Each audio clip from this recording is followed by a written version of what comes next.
Here we go, bro. Got something for you right out of the gates. Oh, here we go. Yes. Yes. And let's go.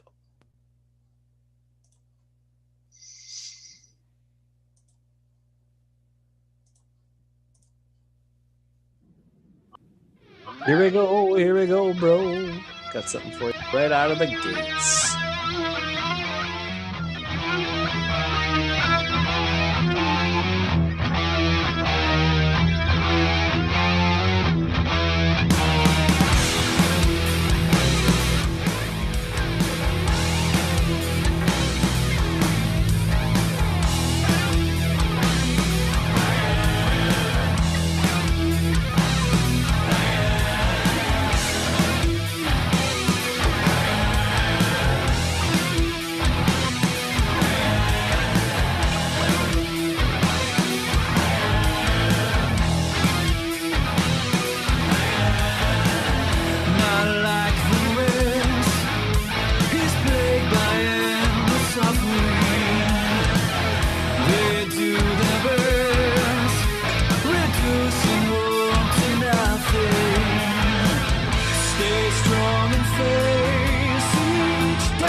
It's the best I can do for a fade there for you. Such a good song. Such a good song. I love that song, dude. How'd you come up with that song? How did you come up with it? Tell me. Don't be frozen. Tell me. Don't give me your internet crap again. Internet was fine before. I can't believe this. Internet? It's unstable again? I'm just so sick of this crap. Could be the weather a little bit. I don't know. I don't know what's going on. It's Charter. Spectrum. Charter. We just got a new company in town that just drilled holes in my yard. So maybe we'll have to go with them. Ooh, TBM Nate 23 is here. How you doing, Nate? Who's that? That was I don't know. What's up, TBM Nate? Hey, that was Counter Void to start the show. A little bit of that song. I wrote a song. I came up with a scale that had a bunch of half steps and step and a half intervals. But I had to come up with a scale that would give me perfect fifths all over the place and still have half steps every now and again and sound cool and like Arabian style. And that's how I did it. So it's a weird scale. I remember Brad, he had to come up with the solo over the top of it. He didn't like that so much. And the cool part about it though is there's one chord in that based out of that scale that I can play both the major and the minor chord. I think it was the third of the scale. Like if you start a chord with the third and the fifth and the seventh. No. I could actually use the fifth or the sixth and it could turn from minor to major. And I did it. I actually sang the verse or in the bridge, the melody. The first time I sing it minor. Because the last chord is a minor chord. And then the second time I sing it major. Or I play with the major and I raise the half step one. And you can't really tell, I guess. But I know I did it because it's in there. Those are the parts. Those are the parts where you lose me. But yeah, and there's a thing where it's cool and it's awesome. Brad, I don't know how you came. Yeah, well, where Brad was like, because Brad would record his own. He added some stuff, right? And then he sent me before we finished the song, he sent me the recording of it. And I was like, I listened to it. I was like, what is he doing there? What is he doing? And I had to tell him, I was like, dude, the first time it's minor. The second time it's a major chord. And he's like, oh, so he was playing a minor chord both times. And I was like, you can't do that. Because he didn't know that I did that because I wrote it. And then on that song, I play all the guitar parts, all the bass parts, sing all the vocal parts. The only thing Brad does is the guitar solos and stuff. Dang. So that's usually it's the other way around, where I just sing and Brad does all the stuff. But that one was one where I did all the instruments except for the guitar solo, and I sing all the voices. That's my favorite rocking song you ever did. It's kind of weird. It's fun. I know, I love it. It's so good. It's so good. All right, in the chat, we got some convo already. We got some stuff to get to, a couple things. We promise we'll do that. But let's see. Bernard Scott is what? What is he talking about, Bernard? I don't listen to Bart Scott anymore because I think he got hit in the head a few too many times. But please expound on what you are talking about. Bruce, do you know what he's talking about? Because I have no idea. How can he say Rogers is done? What is he talking about? Rogers is playing awesome. He's not even close to done. I don't know what this guy's doing. I don't know what any of these guys are doing. Except, now Colin Cowherd is, all of a sudden changing his tune on Rogers until the first chance he gets to hammer him, then he'll go back to doing that. But whatever. That's why you don't listen to that guy either. Don't do it. I don't know what Bart Scott said. It doesn't matter. What does matter is some of the things we're going to talk about in a little bit, which are what Mike Pettin said and what Matt LaFleur said, because I don't understand what's happening some of the times. I just don't get it. The Packers are doing good. We get the Lions coming up. We'll talk a little bit about the Lions. There's a couple other things really to kind of cover on tonight, though. I do have some good news off the top. Ready for some good news first? Yeah. I guess it's not really off the top because we rambled on for a while. Bruce has no idea. Bruce has no idea. Bart Scott? Who's Bart Scott? Exactly. Bernard, that's exactly what you... Bart Scott is the guy who, after the Jets won some playoff game or something, he yelled at somebody's face. And what happened? I can't remember all about it. I don't know. Bart Scott was one of the linebackers on the Jets who had to play... And Mike Pettin was his defensive coordinator. Yep, and he had to play with Mark Sanchez as his quarterback, so he hated playing football because they had a very thin margin to try to win games.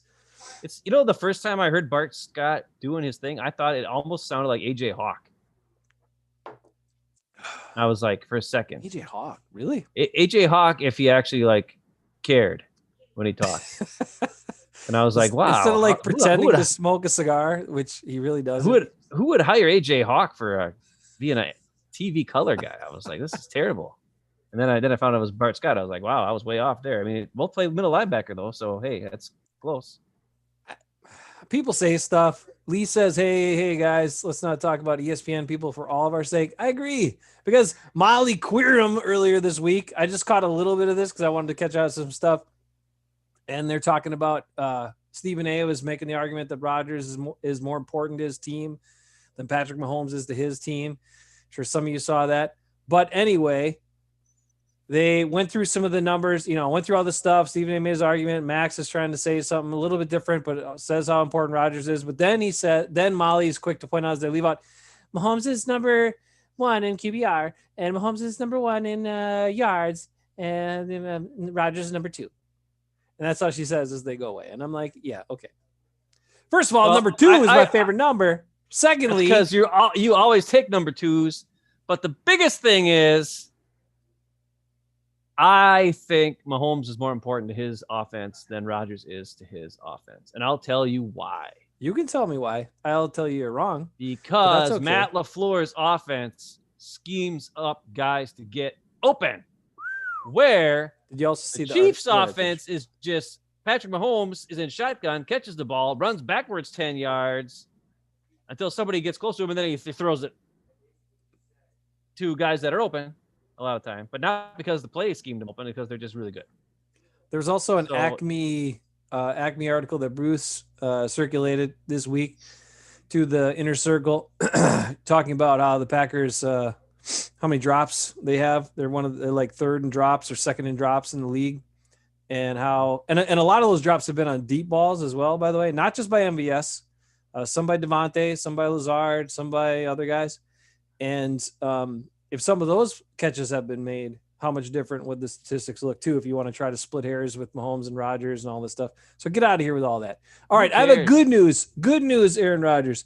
This week, Aaron Rodgers surprised a whole bunch of healthcare workers on a Zoom call meeting and just kind of sat and hung in on the meeting of like 100 some people. Nobody told him. Only like 2 people knew he was going to be there. And he just kind of sat in on the meeting and was hanging out. And, he's in this group thing with like, only 25 people on your screen at one time. And so a bunch of people didn't even realize he was there. And then they got to a certain point in the meeting. We're like, we want to have a little inspiration. So then they turned it over to Rodgers. And he just got on there and everyone was freaking out. And anyway, he told all the healthcare workers how much he appreciated it, gave him a bunch of love and all this sort of stuff, and took time out of his day to do that this week. So that was pretty cool. There's a little story about it that made its way around, but that was kind of nice. Like seeing stuff like that. Aaron Jones was doing some good stuff in the community this week. Other guys were too. So, hey, remember that. Good people on the Packers and good players. But that kind of stuff is important too. We don't have any jerkwads that are committing criminal acts, ended up in jail like some of these other teams. So appreciate that about your Packers. All right.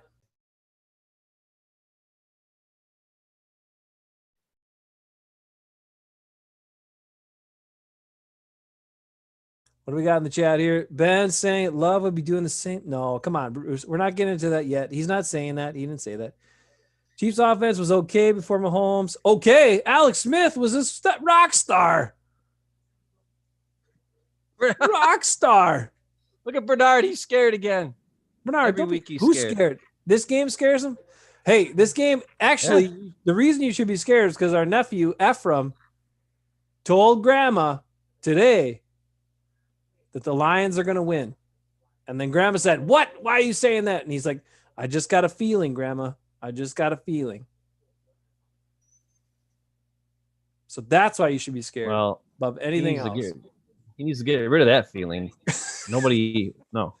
That's what Grandma said. Grandma said, have to win this game. I don't like that feeling. We're going to lose to the crap.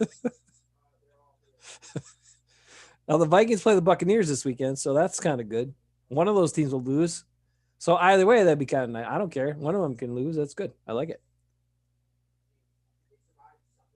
Or maybe they'll tie. Actually, Viking Mo was trying to butter me up this week to be like, are you going to root for my Vikings against the Saints in a couple weeks? And I'm like, no. I want the Saints to win against the Vikings. And I'll tell you why. that's another thing we got to get to in the show. So tonight we got to get to why the Vikings should beat the Saints. We got to get to what the heck Mike Pettin said. We got to get to some good stuff still that we didn't get to because of the tech issues on Tuesday night. So let's go there. Let's go to good stuff. And we still have them tonight. So let's get to it. Let's do it. Welcome in Friday night. Jonesy is the man. Jones is getting a contract extension. That's what I say. Pretty soon. And so is Robert Tunyon. Funyon. Everybody's been talking about Tunyon. Everybody's been talking about Tunyon now, all of a sudden. Saying they got to pay him the money. Well, they don't have to pay him that much. That's the good thing. No, but they're saying they got to pay him. They should. They should pay him a little bit. Like Darren Waller money. No. Or more. No. Yeah, that's what they're saying. No. That's what I heard. Blue 58 said. Now, Blue 58, okay, that's fine. They don't need to pay him that much. He also said Billy Turner has been having a great year. I almost fell over. What are these people watching? Come on, Billy Turner's been playing better. He's been okay. He's not been great. Did he happen to block Fletcher Cox a couple times? Yes, but you know why? Because that's why this game playing against the Eagles, everybody's like, Fletcher Cox, he's like such a dominant player. Fletcher Cox to me is like a dude who, yes, he's huge. He flashes sometimes, but he loafs it sometimes too. Like he is a loafer half the game and he tries hard half the game. So those guys, I'm not all that jazzed about him. That's not a superstar player to me. That's okay. That's a guy who can make a difference. That's like a Zadarius Smith. Oh, geez. That's this season. We're not going there yet. Oh, not yet? Going there yet. All right. Well, let's get to the good stuff. So we can get to the bad stuff. Come on. Let's watch this first. All right. Let's hear it or see it. Oh, We're gonna watch this to get us all fired up. Rick I'm says. kinda tired. Rick says he's got half as many Rick's in there. balls as Waller, which says is like Josh Bidwell. Stop it, Eric. That's terrible. One nut. I mean, what happened? Right. Exactly. Turner is not worth $8 million. You're correct, Bruce. Turner shut down a premier pass rusher a couple weeks ago in Khalil Mack. That's right. When he wasn't trying. Here it is. Let's It's see time for the Aaron Jones run of the week. Ben's Aaron? favorite Aaron Jones run of the week. I don't All right. think, but this is the play before Ben's favorite Aaron Jones run of the week, because this could have been Ben's favorite Aaron Jones run of the week, except for Billy Turner. Let's watch Billy Turner. He's circled right here. And that's Fletcher Cox, the guy you said is not that good. Let's watch him. Look at his platform there. That's not right. No, and look at not a Lucas good Patrick. Lucas Patrick is centered, low, and ready to go. Billy Turner's butt is 5 feet up in the air. His back leg is back way too far. It's just, I mean, even Rick Wagner at tackle on the outside has got a better position for a run block than Billy Turner does. So let's watch what happens with Billy Turner.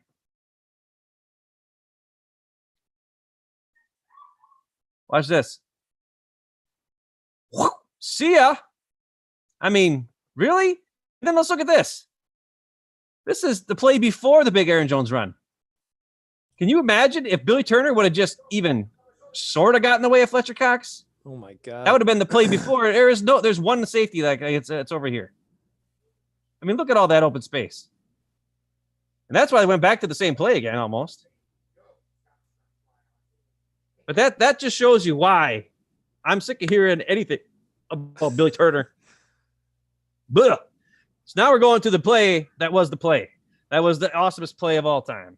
Where Bakhtiari ran and didn't do Bakhtiari much ran, and everybody, it's all everybody talked about all week. Can you believe David Bakhtiari? Oh my God, look at him running down the field. Look at him running. Oh my God, he's so running. Look at him running. Look at him. He's running. Look at Bakhtiari running. He's just running. Look at him run. He didn't do a goddamn thing. But that's all we heard about all week. Bakhtiari just ran. What's it like, Aaron Jones, when you got a guy who's running down there, who beat you? He almost beat him to the end zone. He was running so fast. Are you kidding me? That's all anybody talked about.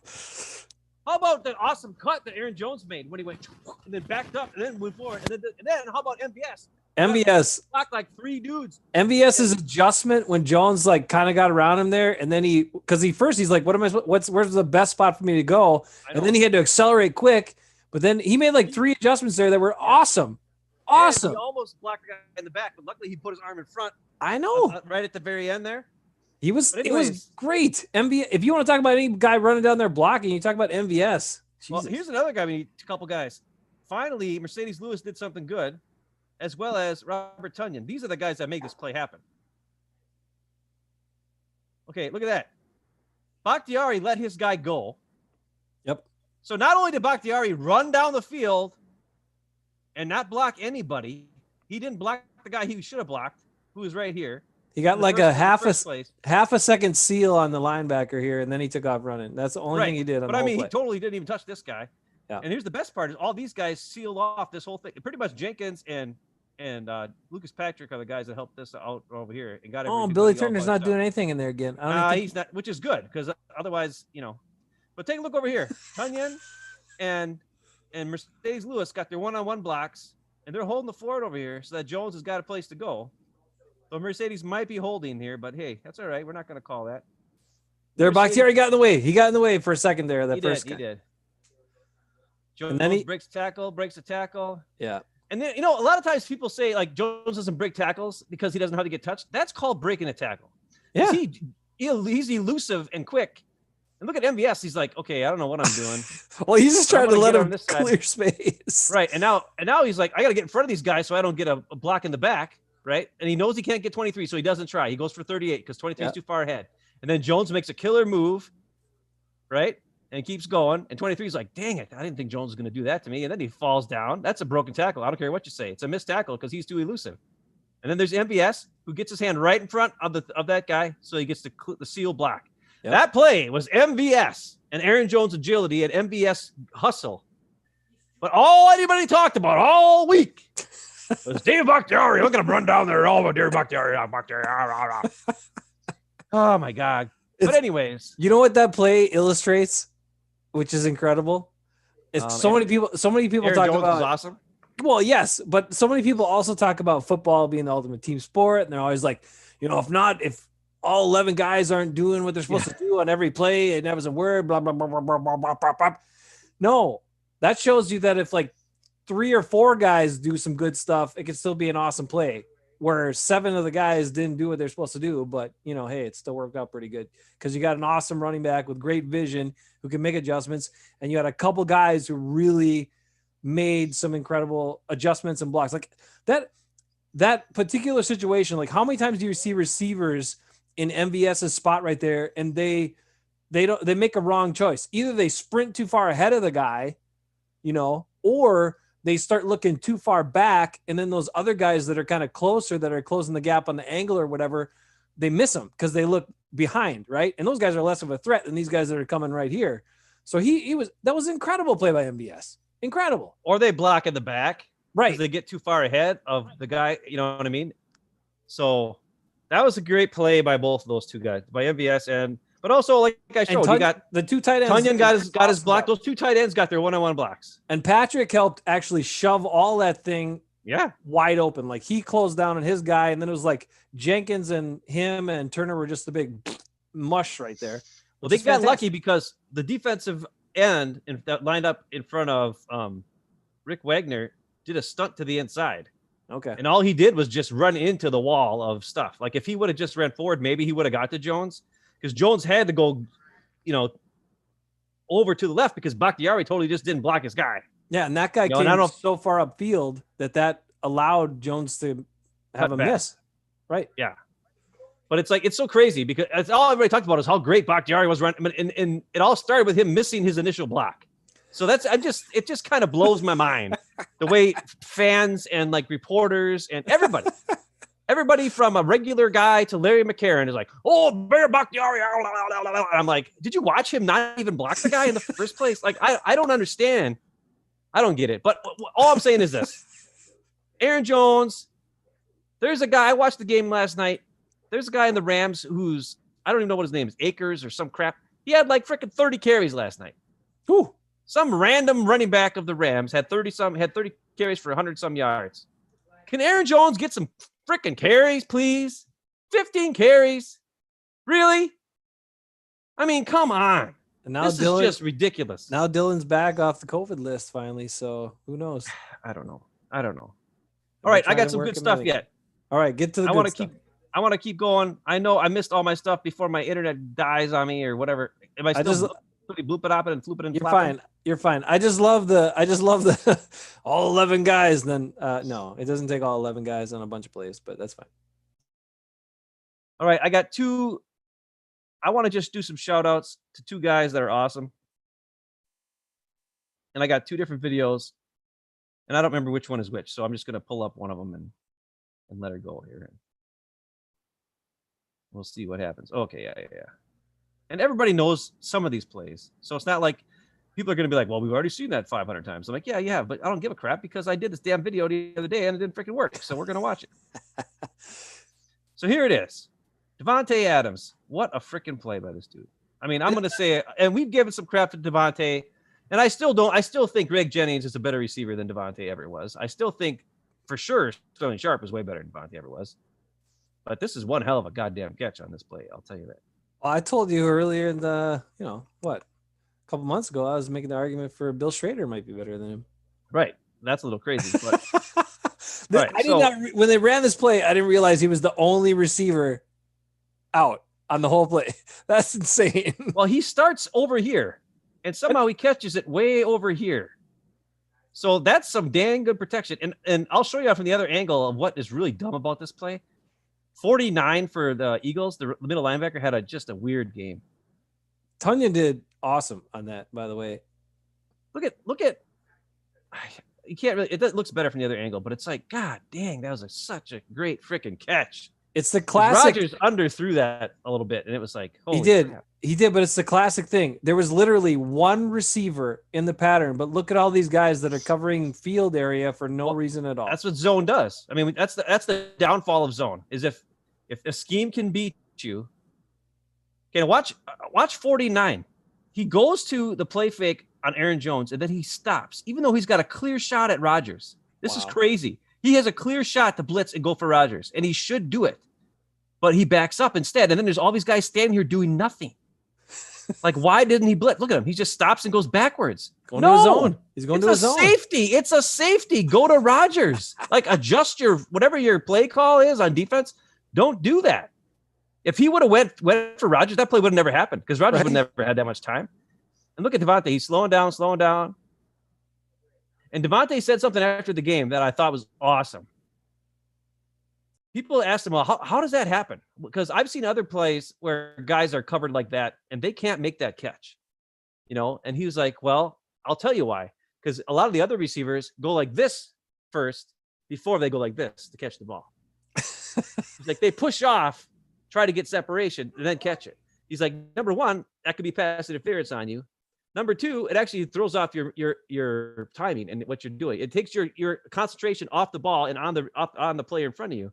He's like, what I do is I wait till the last second, stick my arm out there and catch the ball. And if I get interfered with, I get interfered with, or whatever happens. But it was a great play by him. I'm just going to say it. Devontae had a great game. Yeah, he had a drop or whatever a couple times, but whatever. And the next play is an Aaron Jones run, just showing that he's freaking awesome. And he needs the ball more. And I don't have any these aren't plays where I did a little breakdown. It's just Aaron Jones. He just did it all himself. Look at that. Look at that. That guy, 49, had him in the backfield, crushed. And Jones is just he just put on the brakes, went backwards. And I mean, it's crazy. Watch 49. Nobody touches him. This should be a tackle in the backfield. Look at him. Clear shot at him. And Jones is like, whoop, see ya, pal. Get out of here. That's a curious setup there. Go back. Pause it for a second. Go back to what? Well, you got 3 Packers there blocking 2 guys, and nobody blocked him. Well, it's just a missed assignment. Look at that. And they're double teaming. Well, yeah, it's corner. Probably who's over there. Sadies, probably Tunyon and Lazard. They're blocking these 2 guys. Come on, Sadies, you got to come down. Yeah, but it's Bakhtiari again. They were double. I want to see what happened on that because they were double teaming. Bakhtiari double teamed with Patrick on the D lineman, defensive end. It's just one of those things where Aaron Jones makes plays when there's nothing there all the time. Bruce says he gets no credit for it. It's kind of he needs to get 20 plus carries this week. The Lions are averaging giving up 134 yards on the ground a game. So. Yeah, I think Mercedes screwed up. Yeah, because he's the inside tight end on this, right? If he's the inside tight end, he's screwed up. Yeah, you would think. I mean, he's looking right at for it. He screwed up. Mercedes screwed up. And he screws up a lot, dude. I got to be honest. They raved about him a bunch this week. Again. Oh, I know they did. Rodgers always does. No, it's LaFleur was saying so much about him, too. Yeah, well, they ask him the questions, though. They ask him the question about it. Then he has to talk about it. It's not like it isn't like when he talks about Aaron Jones where he just brings up Aaron Jones. Fleur said some other alarming things this week. Did he? As well. Yeah. But I mean, look at that. He raved about the defense too, which I still don't understand, but okay. I mean, Aaron Jones is the man. You know it. People know it. He still got 3 or 4 yards after contact after he got smacked yet. I gotta say, come on. He's the best. This beer set list is the best PA of any kind. IPA. Well, I don't know about a PAs. It's the best PA I've had in a long time. I've been drinking a lot of IPAs and different ones from different companies and all this, and they're all kind of the same. They're all kind of okay. It's good, but it all kind of tastes like other ones I've had. This one is super good. I'm having 2 tonight. It's that good. If you haven't tried it out, Eagle Park Brewing Company, APA set list. Damn, it's good. All right. You know what else is good? Watch this. Aaron Jones. This is called Aaron Jones and Devontae Adams doing it. This is like we talked about earlier when you said you don't need all 11 guys to do stuff. You sure On don't. this play, one guy did something. One guy did something. His name is Aaron Jones. Watch him. He broke that tackle. He broke that tackle. Then he outran that guy, and he still got the first down. I mean, come on. That was a one guy did his job. One guy, Aaron Jones. That was the difference. Nobody else did anything right. And now you watch it from this angle. Look at that. See ya.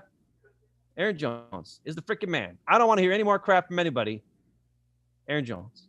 And then how about this? That's why it makes so much sense, Ben, that they drafted a quarterback in the first round and a running back in the second round. And then here's the other one, Devontae Adams. Please. Son of a gun. If this guy, it takes him 25 years to get off the ball, but man, when he's got a guy in front of him, it don't matter. How many times have we seen him do that? How many times have we seen him on like the 8-yard line with a defender or two in front of him, between him and the goal line? And you're thinking, there's no way he's going to get to the end zone on this. And yet he still does. He's done it many times in his career. And it's because he is very agile and is elusive when he has the ball in his hand. He always flexes his muscles too, so you know he's strong. Hey, that's good. If you got muscles, flex them. I haven't lifted weights since July. I think I gave up on that. Remember, I was all healthy there for like a week. Yep, I do remember.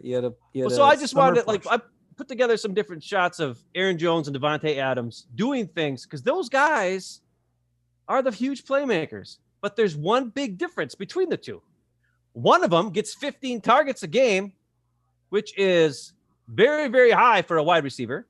The other one gets 15 carries a game, which is incredibly low for a running back.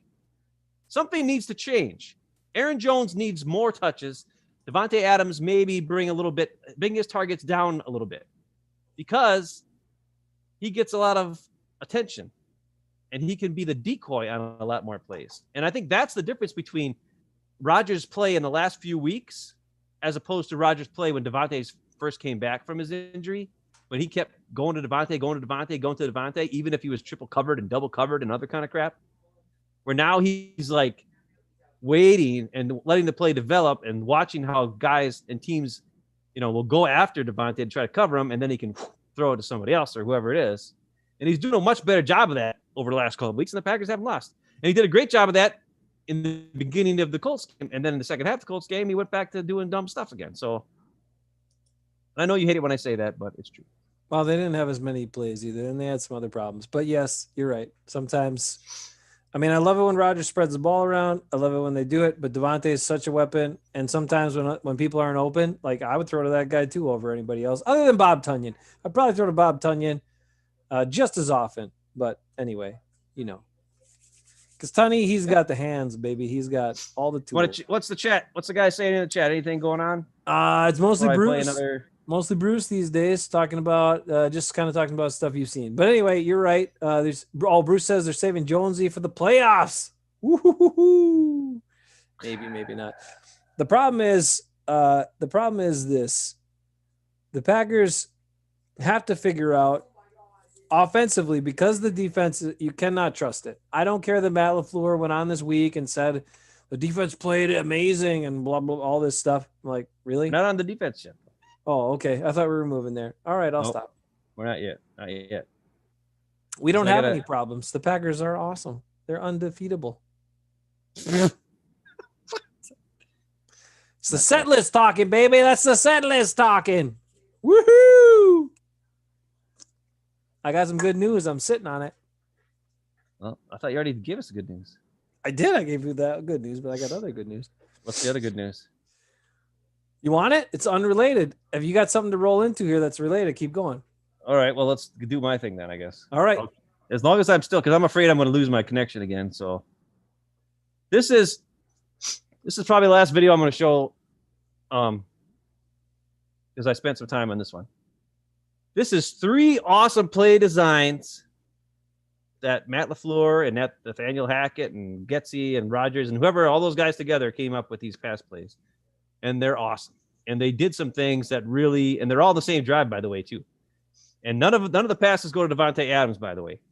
But he is used to help clear things out. And that's the key on these. This one is the big. Does one of the passes go to Malik Taylor on this one? Is only yes. Catch? Yes. That was a good one. Yep. So this one is a really great one. it's play, first of all, it's play action. Now Jamal Williams is in the backfield, but hey, he's still proven that he can carry the ball, and he's done it very well. But And the other key, he doesn't fumble.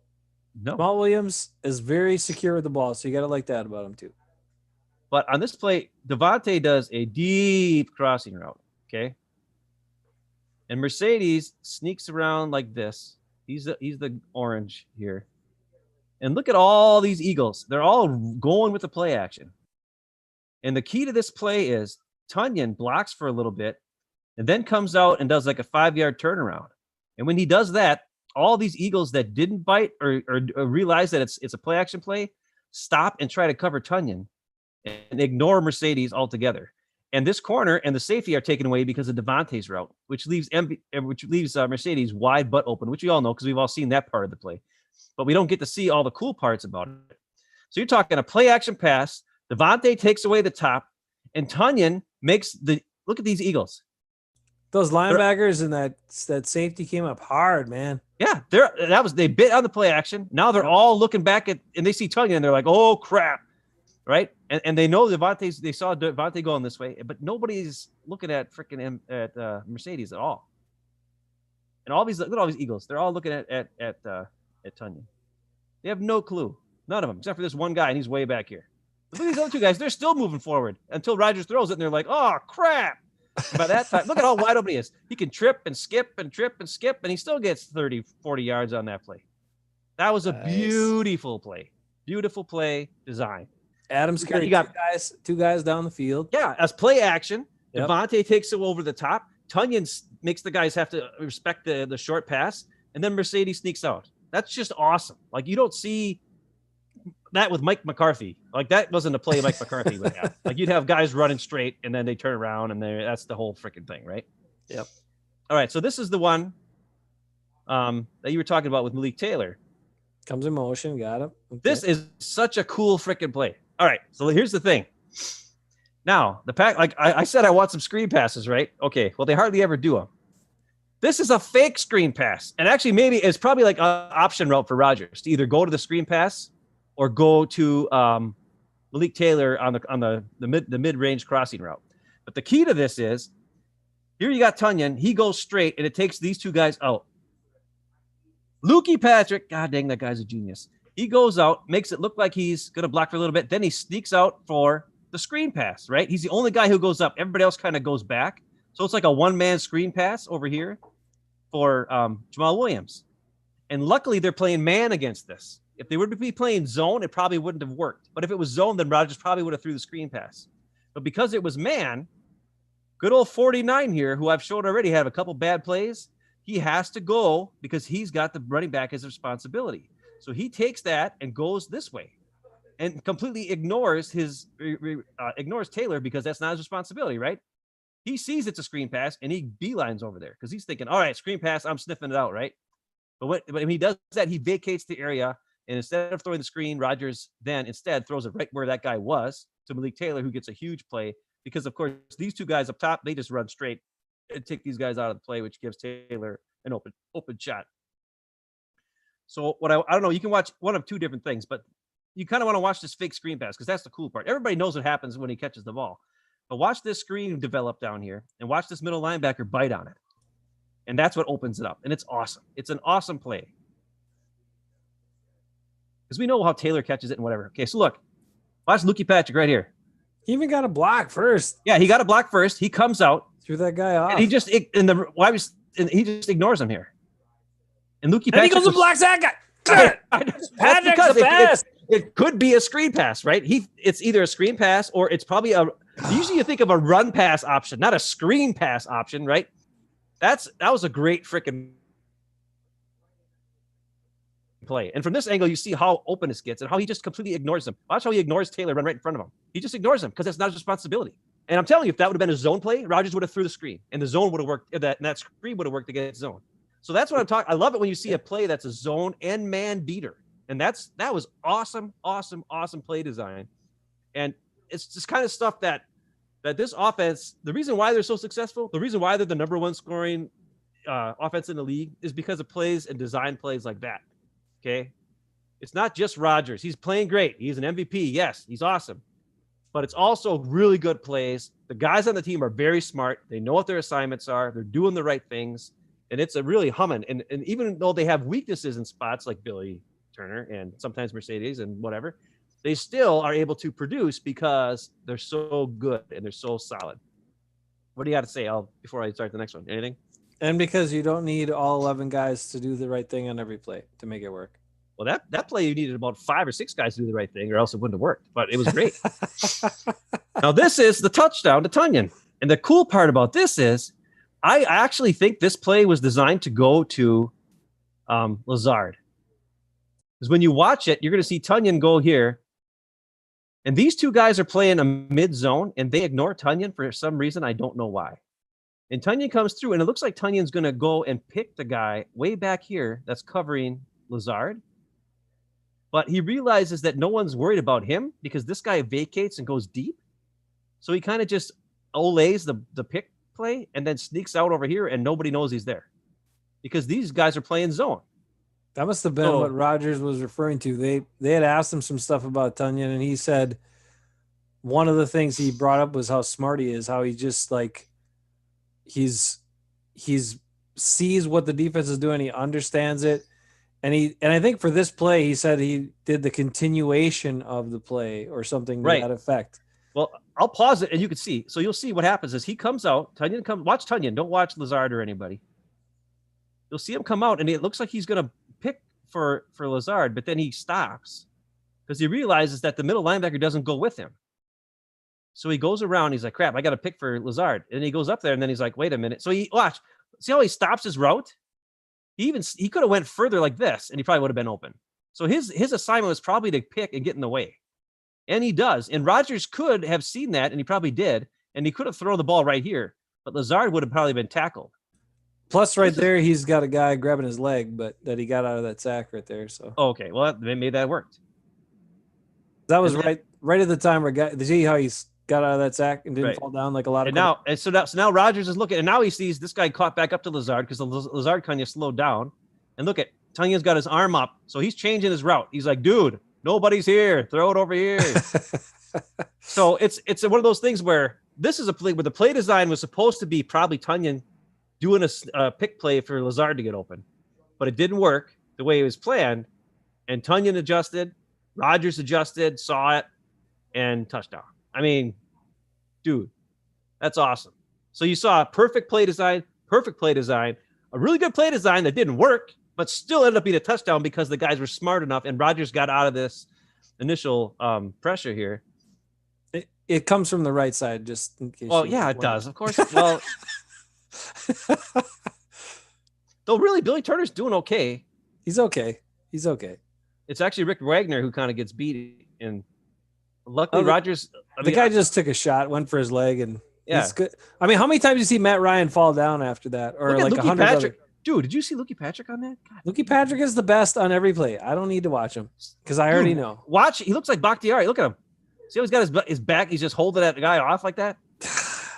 Man, he's so good. Yeah. I need a 62 jersey. That's it. Lucas Patrick, the best Packer offensive lineman in history. Best Packer offensive lineman since the 60s. I don't know. I think you're a little over-exaggerating. Out of all time, but since the 60s. He's pretty good. Name one that's better. Name an offensive lineman since the 60s Packers that's better than Lucas Patrick. Adam Timberman? Maybe. All right. He left and went to the Rams, though, because the Packers didn't want to give him money. I got one more cool video to show. Lucas Patrick, so smart. I watched his interview last night, too, from this week. It's on the Packers website. Go check it out. He's awesome. 62. Are you hearing anything? Am I hearing anything? Not yet. Did you select sound? Tootie Robbins. Eric, come on. Tootie Robbins wasn't on the Packers, was he? Who's Tootie Robbins? Oh, okay. He was I think he was on the Cardinals. I think I had his football card one year. Bernard, the Rams are good. I'm going to catch up on the chat while we do this here. Let's see. Okay, yep, sounds good. Saying we got to find a way to sign Jones, Dillon, and Williams, or whoever is going to get there is not even going to have that kind of production. Agreed. Bruce agrees with them 100%. Offense is different with Jones. Yes, Jones is awesome. They like the plays are shown. Then Bernard says the Rams are good. Then Rick says Tootie Robbins just to mess with me. Cut it out, Rick. Tootie All Robbins, right. Packer. I'm going to show this video because it shows LaFleur. He gets it. He knows who the two best guys are on this team. Mark Tauscher. Mark Tauscher is the Lucas Patrick equivalent for me. Are you ready? Mm-hmm. All of a job of that. You talk about Lucas Patrick. I mean, I told him tonight, just his story is just unbelievable to me. Just a guy that's worked his tail off, came in as a rookie in a rookie mini camp and got cut. And here he is. He's a starter on what I think is one of the best offensive lines in football. And he's playing at a high level, and I love him for that. And I love that mentality. And I think you can never have enough guys like that. And I look at Aaron Jones, a guy that just sells out on every play, whether he's getting the ball or not, whether he's scoring touchdowns or not. Just happy for his teammates. He's as happy as when he scores as he is when Jamal Williams scores or Devontae scores or Bobby or whoever it may be. And you can't have enough guys like that on this football team. Those are guys that are the glue guys that help make this thing go. And I love those guys for that. There you go. He forgot to say. There you go. And sometimes I think about asking Ben Sermons, why isn't he on the field more? Ben Sermons, you decide what running back's in the game, right? It's awesome. Dude, Lucas Patrick is awesome. So it is clear that Matt LaFleur understands that your favorite Packer and my favorite Packer are two of the best players that he has, and they should all be on the team. And actually, I don't know if they're best players, but he says they're glue guys. They're guys like these are the guys you want to have on your team. You know, these are the guys you need to win with. And that's what it is, man. That's what it is. Those are the guys. Now Lee says something interesting here. Oh, yeah. Rick says Tootie Robbins played with the Pack in the 90s. I don't remember him being very good. I don't remember Tootie I told you the only one that rivals is Mark Tauscher for me. Mark Tauscher. Yeah, Mark Tauscher is probably the Lucas Patrick equivalent. Although he got drafted and Patrick didn't get drafted. Actually, that was really something interesting. Patrick, when he talked this week, he got asked about some of these other linemen and stuff. And he said he kept referring to how they got drafted. They asked him about Simon Stepunak or whatever, who's back now, activated finally after the bad injury and all this stuff, guy from Indiana. Yeah. And he was like, well, he said all this stuff. And then he kept saying how, well, he was good enough to, even though he got hurt, to get drafted. He said that like 5 times. So you can tell that him not getting drafted really still bugs him a lot. And that probably is part of the reason that drives him. He had a toe injury, I guess a significant toe injury that's finally getting better, that had been hampering him for weeks now. But you wouldn't know it, and I'm glad he still played through it, because where would they have been without him? I don't know. I mean, he had that one bad play at the start, but the thing was, you got to remember, he normally plays at right guard, and he was forced to play left guard because Billy Turner can't play anything but right guard or right tackle, right?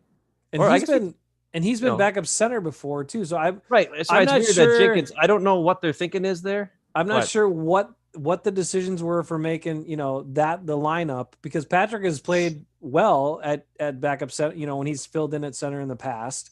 Yeah. But he did mention how the first game of the year he played left guard when they had Taylor at right guard and they had Jenkins at right tackle in the first game against the Vikings. He was actually playing left guard then. And then he flipped to right guard after some guys came back and they shuffled around. They keep shuffling around.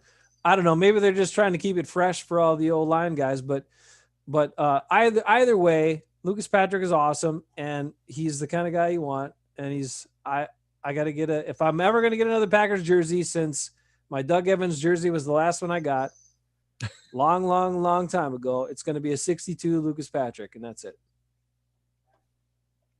So let's see. Billy Turner. Lee's saying they're one good right tackle away from being an elite O-line. If they play Runyon, I wouldn't call him elite, but I'd call him very good. If Runyon's in a guard, if Patrick, Jenkins, Runyon, Bakhtiari, and somebody that's good at right tackle. Yeah, they would be great.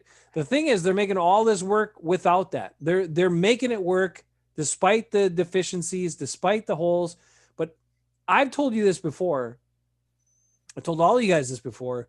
The difference between Aaron Jones and Jamal Williams or Dylan or pick any running back the Packers have had in the last, handful of years, whatever, is that Jones has the best vision of any back that the Packers have had in a long, long time. Okay. He sees stuff that other guys don't see. And he doesn't need much of an opening. He needs a little crease. And with this O-line, I've talked about this before, how this is not a bruising offensive line. This is never an offensive line that you say in a 3rd and short or 4th and short, you're going to line up and we're going to blast forward and we're going to get that yard. That's not what they can do. They don't have the guys for that. And because of that, that's fine. That works with Aaron Jones. This offensive line and Aaron Jones together works. This offensive line and name your running back together probably doesn't work. They could be okay, but they're not going to be this kind of effective where you got a guy breaking out for a huge run and stuff like that. Because Jones finds the little creases, the vision, his ability, his speed, all of that put together. That's what makes it work. And that's why he needs to be signed back. He totally does. And if they don't find a way to get it done, I don't know. It's not going to be good, which is why they got to go for it this year. We talked about it. This year has to be the year. Despite the problems with the team, despite the areas that we're going to talk about next and that they have deficiencies in, they got to get it done this year because every team has flaws, every damn one of them. So why not the Packers? They're 9-3.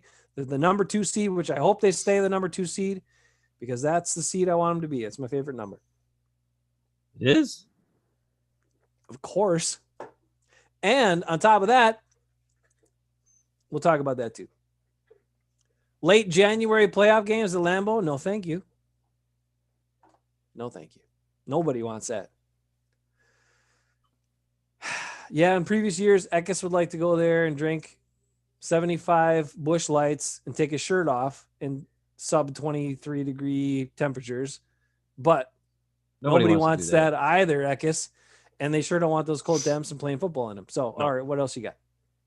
Well, what did you tell me today? You made me go. I had to go back and look at it because I was like, "What? Why don't you tell me?" You brought it up. Let's talk about. I have the actual sound. So you just set up what you're. All right. I won't get too far into it because I was. Or do you want me to play the sound first and then you can go off? No, I'll just intro it. Then you can play the sound. All right. So last night was the first night I had any time to really kind of listen to some Packer interviews and stuff like that this week because we're kind of in a busy week and some other stuff been happening and whatever. And I was trying to stay up later and listen to them as I listened to Nathaniel Hackett and I listened to Lukey Patrick, my number one favorite guy. And then I listened to Mike Pettin and I was kind of falling asleep because Mike Pettin kind of puts you to sleep. But I was kind of falling asleep and then I was like, what? What did I just hear? He was talking about Zadarius Smith because some people were asking about the reports about Zadarius Smith likes to come out in the media and say these things. How he said, "Oh, coach said this, and I went to coach, and I said blah blah blah blah blah." So last week, him and Kenny Clark and Preston went to coach and said, "We want to simplify this. We just want to do rush the passer every play." And Mike Pettin was like, "Well, I don't think we can quite do that, but." I like player feedback and input. So let's see what we can do to make it a little bit, work for you guys and play to your strengths and yada, yada, yada. Okay. And then I heard something that I was like, well, that woke me up. And that's what Mike Pettin said here about Zadarius Smith. So I was pretty shocked about that one. And then he said something later that I didn't hear that pissed me off and drove me crazy. Okay. Well, let's show what he did say. Here it is. All right.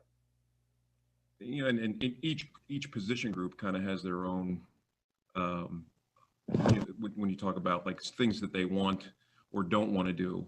And I think Z has made it very well known that he likes when it's just called for there to be straight rush. And obviously we can't do that all the time. And there are times where, I got to get after him for trying to shake off signs during the game. So,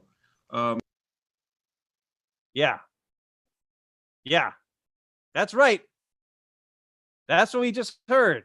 The defensive coach knows that his star pass rusher guy, Pro Bowl Zadarius Smith, only wants to rush. That's all. And I've showed you video over and over of the guy who does not pay attention to anything but beating the man in front of him. And then he said, there's times where he's shaking off the freaking call because he just wants to rush. It's 11 guys doing the thing together, even if it's dumb, because sometimes we've seen it, it's dumb. I get it. But Zadarius is not he's no JJ Watt. He's no Aaron Donald. He's no TJ Watt. That's right. He's not even a TJ game. He's not a take over a game guy. He's in the structure of the defense. You can make a play guy, but he's not a take over the game guy. He's not like what's his face, Palomalu with the Steelers who did whatever the hell he wanted all the time. They called the defense for 10 guys and said, Palomalu, do whatever you see, just go crazy and do it, right? This Zeke doesn't have that skill. But apparently he thinks he does. And that's the scariest part. Back to you. That's amazing. You told me that and I was like, did he really say that? Did he really? What? Because Mike Pettin doesn't usually say a lot of stuff in these interviews. I mean, you can sit through. That's why I said he usually puts me to sleep. And then I heard that. I was like, what? He's shaking off the signs. I got to get after him a bit for shaking off what I tell him to do.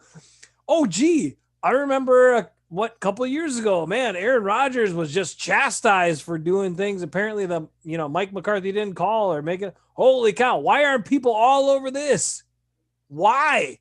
This guy's not even close to as good as Aaron Rodgers. Because nobody, dude, it's insane. But you're not to that Blue 58 podcast. I think it was. Sorry. I was just going to say one thing real quick. Bernard or somebody turned me on to that, right? And every week he does a poll of the, the Packer fans, what how much trust they have in, the team as a whole, the coaches, the defensive coach, all this kind of stuff. And 2 weeks ago, Pettin had 0% trust from the Packer fans. And now this week he had 1.9% trust from the Packer fans. That's 1.9 out of 100 and 0 out of 100 Packer fans that took this poll believe that Pettin can get the job done as defensive coach. Back to you. You're muted. Maybe that's why he came out and said it this week finally. Because he's like, everybody's on my ass. But you know what? I'm calling stuff and this guy's doing whatever the hell he wants. So maybe he's finally like, okay, I'll say it. And he didn't make a big, huge production about it, but he just kind of said it. And I was just thinking, wow. The other thing, okay, so then I was like, wow, all right. And then I listened to more of Mike Pettin's thing, and they were talking about the inside linebackers. And then somebody asked him about playing, the dime or playing the nickel more to help against the run because they've struggled so much against the run. And then they said, well, would you feel better, having another linebacker in there, blah, blah, blah, blah, blah. And then he went on and he said, and he talked about Christian Kirksey. And then he talked about, with Kamal really coming on and playing better. And now that KB's back, we feel really good about those three guys. And so now maybe we'll feel better about playing, especially because Raven Green's hurt now again. So we'll feel better about playing those, maybe that 2 linebacker set to help against the run. And I was just like, okay, you named all other 3 inside backers. You said nothing about Ty Summers. And I don't know. I get it. I'm not a football coach, but I've watched a lot of football and I watched Ty Summers and I understand that he misses tackles sometimes. And I understand some stuff, that maybe, okay, there's things he could do better, but he does something. I've watched Christian Kirksey for the last few weeks do absolutely nothing and be slow while he's doing nothing. Ty Summers is at least fast. He's at least going to maybe be in position to make the play. How do you not recognize and understand that guy, even though he might have some issues, is probably your most athletic linebacker, which could give you the most upside and chance to make a freaking game-changing play, and you don't put him on the field, and you don't even mention him when you're talking about your inside linebackers. So after that, I was like, Mike Pettin needs to be fired. That's it. That's what does it for me. You talk about your inside linebackers and you don't mention Ty Summers. You can't recognize the fact that that guy's probably your best chance at having a better defense because of his speed and athleticism. You should be fired. Done. Sorry. Well, we talked about this on the phone earlier today, and I brought up the New Orleans game. The only game the Packers have had against a top opponent this season that they actually won. All the other games they've won have been against stinky guys, right? They played Tampa, they lost. They played the Colts, they lost. They played, who was the other loss? I can't remember anymore. That's terrible. Oh, the Vikings, running all over them, right? They lost. The only team they could beat was New Orleans. And who was the middle linebacker in that game? Exclusively. Ty Summers. And what did Ty Summers do in that game? He covered the shallow flat routes. He covered the shallow crossing routes on receivers. He covered the backside of the backfield. He covered Jared Cook. He covered all kinds of guys. And he made tackles after they caught the ball for like a 2-yard gain or a 3-yard gain. He attacked on running plays. Him and Kenny Clark beat the Saints all by themselves. That's right. Those two guys saved the game on 4th and 1. That's what I'm saying. And yes, did he miss a tackle or take a bad angle on that one huge flat screen pass or whatever to Kamara where, nobody touched him and it was really stupid looking, right? Yes, that happens. It happened. He had maybe two bad plays in that game, but he also had 9 or 10 tackles or impact plays in that game. How many impact plays does Kamal Martin and or Kirksey and or Chris Barnes have? Now, Chris Barnes had a couple early in the years, the first couple games, and Kamal Martin had a tackle for loss this last game. Kirksey does nothing. I don't know what he does. I don't know what he's doing out there. But Summers at least gets out there and he gets in the way. He reads something and he's fast enough to attack and do things. Sometimes he misses the tackle, yes. Sometimes he takes a bad angle, yes. But the majority of the time he's in the right spot at the right time and doing something. And that's the part that scares me. But you want to know something else that scares me? Yes. I went through. There is another podcast out there that's a really, really nice guy. It's a really good podcast. Yeah. And I don't want to call anybody out because I don't like calling anybody out. But I watched the game and I thought to myself, because Bruce was asking, could you look and see what Darnell Savage did? Right. And I know we're going, it's going to bring me back to Kirksey and bring me back to Zadarius Smith too. But Bruce wanted me to look at Savage and see if he looked good, right? And on Tuesday, I showed a couple plays where I said, okay, look at what happened here. This is why he looked bad. It wasn't his assignment. And he got stuck in a bad spot where he had to choose between two guys and had no man's land, blah, blah, blah. And all this kind of stuff. And I thought he had a good game overall. He was put in bad spots, but he made tackles and he did things that were good and blah, blah, whatever. Well, there's a guy who does this Pack a Day podcast, Andy Hermans or something like that, who's a nice guy. Apparently he does this thing where he grades the players on defense and offense every week after the game. He's been doing it for 3 or 4 years or something like that.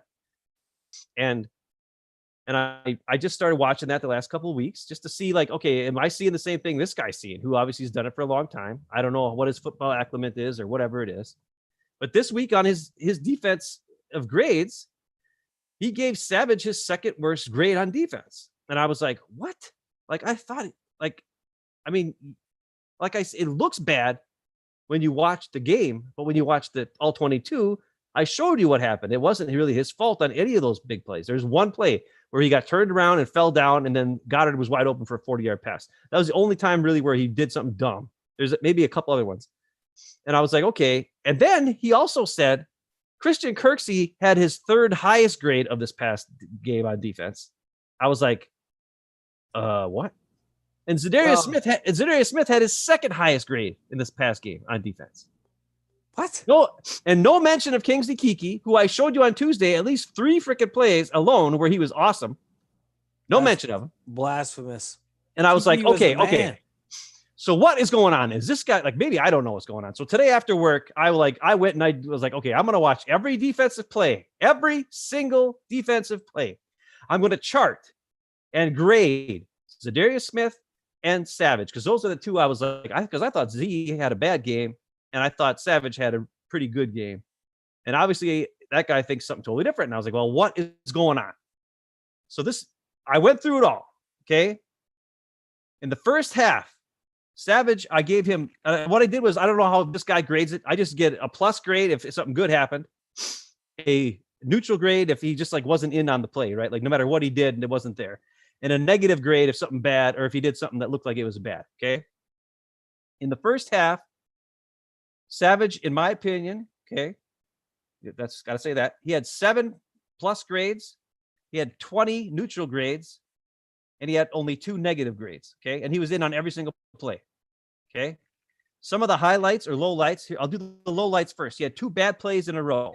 Okay, on the second drive, the very first play, he took a bad angle on the running play, and he could have made a tackle, but he was like, for a little, maybe for 3 yards less than what the guy would have got, but he didn't, he didn't have a good thing. Then the very next play was a pass to Shannon Sullivan was covering the guy. He got beat. Shannon got beat. His guy made the catch. Savage was there, watched the guy catch the ball, and then just kind of stood there and didn't attack or like tackle him or nothing. And I gave him a negative grade on that because I'm like, what are you doing? Like, surround him and tackle the guy. Like, get over there. Like, what are you doing? But those are the only 2 negative plays. Okay. Okay. His positive plays, these are what I gave him positive grades on. And here's something that I don't think anybody really realized in this game. I've got 1, 2, 3, 4 plays where he covered man-to-man coverage on the tight end. I don't know if it was Ertz or if it was Goddard, but we all know, where does Carson Wentz want to throw the ball? And Carson Wentz played the whole first half. And on all 4 of those plays, Savage was on him like glue. Okay? On him like glue. Like he didn't get beat, nothing like that. Perfect. And the ball was not thrown that way. And then some of those plays were sacks or, like pressures and stuff because he was covering the tight end and Wentz wanted to go there, but he couldn't. Okay. The other positive plays, there was a blitz where he got pressure on a blitz. Okay. That was good. Another one where he picked up a coverage. I think he was in zone and a guy came in with it. And he picked up the zone on a wide receiver and stuck with him the whole time, covered him like glue. And then the very last play of the first half, there was a break. A receiver went deep. And even though he had the middle of the field in like a shallow zone, he went deep with the guy to cover him to make sure that he wouldn't get the deep pass. Because Wentz could have threw that deep on him, and he didn't. So that was a good adjustment by him because he was not playing deep safety on that play, but he went with the guy to make sure that, because the guy came in his zone and then he went with him because he was like, yeah, somebody's got to cover this guy or something bad is going to happen. So I gave him a positive grade for that. Okay. So I don't know. That's 7 good plays, only 2 stinky plays. First half, right? Second half, or the first half for Za'Darius, he had 5 good plays, 15 neutral plays, and 3 stinky plays. So that's still positive, in my opinion. That's +2 in the good plays, right? For Za'Darius in the first half. Okay. His positive plays were 1 play he got held. It was not called. He beat his guy, got held. It was bull crap. Should have been a holding call. Wasn't. Okay. Another positive play. He was unblocked and he made the tackle. I mean, he made the tackle, so I gave him positive play, but nobody blocked him on it. It was a running play. And I was like, okay, well, I guess I'll give it to you. Then there was one where he got single blocked and he had good pass rush against the right guard. The same right guard that I showed you. Now he didn't get to the quarterback, but he had a good pass rush. He pressured him. That was the same right guard that I showed you on Tuesday that Kiki did the juke move and kicked his ass and got the sack, right? Okay. Then he also had another single block on the right guard where he kind of did pretty good pressure. Gave him a positive grade on that. And then there was the very next play after that. He pushed through a double team and got in Wentz's face. And that was probably his best play in the first half. So those were his 5 plays that I gave him positives on. The rest of them were all neutrals or negatives. His negatives was this. He got single blocked by the right tackle and got 0 pressure. Like he didn't even move him. Like nothing. Didn't go anywhere. Now, I don't know if that was a pass play or a running play. I didn't specify that, but that's just something there. Then another negative play, the left tackle and the running back both double teamed him, and he got pushed backwards. Okay, so I gave him a negative on that. Another negative was against the right tackle again, where he got no penetration, just stood there and looked like he was playing patty cake with him. Okay, so that's the first half with Za'Darius, but still a positive grade overall in the first half. But here's where some. Okay, go ahead, go talk. Well, Lee's got some comments in there. He watched the same thing. Yep. Watched the same thing. And he said, he's wondering the same thing too for Savage. He said he thought the Savage played okay. He said in the comments too for putting Kirksey in the top 3 was he was laughing LMAO. You know what that means. Terrible grading. And then he said, in Andy's video, he typed in the comments, Kirksey was not good or something along those lines. Maybe a little more colorful. Hopefully it was Lee, because if you're going to put Kirksey in the top 3 defensively in that game, like, come on, man. What is he didn't do anything. I don't know. I didn't look at Kirksey. I was thinking I should have looked at Kirksey in the game too, but I didn't. Yeah. But I should have. Well, I can tell you, you didn't have to look at him because he didn't do anything. I know. He does nothing. He's a nice guy, but he's not good at football. And he's slow. All right. Yeah. So here's the second half for Savage. I gave him 5 positive grades, okay? 24 neutral grades and only 1 negative grade. Okay? His 1 negative grade was the very first play of the second half. And that was when he got turned around, fell down, and the guy was wide open for a 40-yard catch on him, the tight end. Okay? That's his only negative play in the whole second half. Okay? After that, the next drive was when Hurts came in. After Hurts came in, he had man coverage on the tight end 1, 2, 3 times and shut him down. So I gave him pluses on that. He makes a tackle on another play. That was a tough tackle in space, and he made the tackle. That was the one I showed you the other day where Z was in zone coverage, remember? And he was playing the middle of the field, and he read it and came up, and it looked like it was Savage. Savage, what are you doing? Well, he made the tackle on the play. He came from freaking 15 yards away to make the tackle because Z was playing coverage for some reason. Okay, and I did not give him a negative grade on the 4th and 18 play because I showed you on Tuesday, there's no way he was going to win. No matter what he did, he was going to be wrong on that play. So I cannot give him a bad grade on that. I would give Jair a bad grade on that play, but not Savage on that play. And then I also gave a plus grade on his interception at the end of the game. Great catch. Great play. And right. And that was one where he's playing middle of the field. He read the running back was in the backfield. The running back was coming out, and he went to cover the running back. And then Preston got the ball tipped, and he was kind of in the right place at the right time, but he still had to dive for it, make a great dive and catch. And it was awesome. So there you go. 5 positive plays, only 1 negative play in the second half. His total grading from me, 12 positive plays, 44 neutral plays, 3 negative plays. That's a +9 grading. I mean, I don't know what this guy's looking at. Say that Savage had a bad game, other than he probably thought that the 4th and 18 touchdown was Savage's fault, and it wasn't. I showed you that. He probably thought a couple other plays were Savage, like the one where he made the tackle and the guy was open on 3rd and 4. That wasn't his fault. He was playing mid-zone. So I don't know what this guy was looking at. I don't know, but that's all I'm saying. 12 positives, 3 negatives. Yes. I have a couple of things I'm leaning toward here. One is I think that Andy Herman also may have thought, Clinton Dix was a Pro Bowler and he was good. He repeatedly says when he does his things that he gave a lot of bad grades. Like he knew he was that's why I like to watch his stuff. I think he's pretty on the money. I don't understand. That's why I really wanted to double check. I was like, what? I want to make sure I was right. Because usually I agree with what he says. All right. Well, I got to be a jerk once in a while. I know. Well, okay. Not just once in a while, every day. But the point is, I don't know. I don't understand it either. It doesn't make sense to me. And the other big thing about all of this is that, I mean, regardless of what you think Christian Kirksey's responsibility is on a play, he has not been diagnosed on running plays. He has not been diagnosing and attacking at all. I have not seen him in the backfield. I have not seen him do that. And then when he has to play the flat or play the quarterback as a spy, quarterbacks that run, he's out of position and slow there too. So I don't understand what you think he's doing that's good, that's beneficial to this team. So and I like him. I think he's a great guy. I know he was Walter Payton Man of the Year guy for the Browns, and I've watched his interviews. And I think he's a nice guy, and he went to Iowa. You know how I love Iowa because Micah Hyde, my personal friend, went to that school. And Mike Daniels too, and your good buddy Brian Bulaga. Brian Bulaga, who whenever he said Brian Bulaga, Iowa, it was always like a question mark. Did he go to school there or not? I don't know.